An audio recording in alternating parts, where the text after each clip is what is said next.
আজ বানাবো খয়রা মাছের ঝাল। মশলা দেব সাধারণ, রান্না হবে অসাধারণ। প্রথমে মাছটি সুন্দর করে কেটে নেব।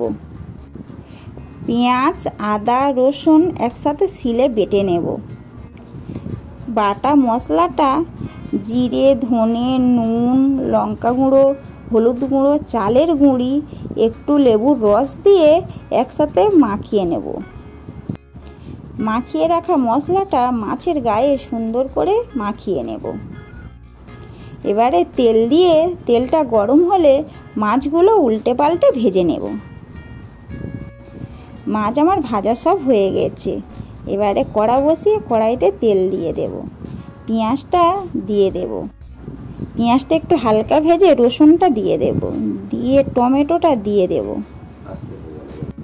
হালকা করে একটু নুন দিয়ে দিলাম টমেটোটা সিদ্ধ হওয়ার জন্য। টমেটোটা নেড়ে চেড়ে একটু জল ছাড়লে মটরশুঁটিটা দিয়ে দেব।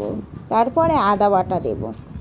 আদা বাটা দিয়ে লঙ্কা, হলুদ দিয়ে জল দিয়ে কষিয়ে নেব ভালো করে। যখনই তেল ছাড়তে শুরু করবে পরিমাণ মতো জল দিয়ে দেব।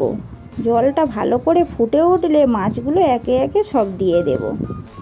একটু ফুটিয়ে ধনেপাতা ছড়িয়ে দেব। এবার আমার রান্না হয়ে গিয়েছে। আমার এই সাধারণ বাঙালি রান্না পেতে প্রীতি বাঙালি কিচেনে সাবস্ক্রাইব করো।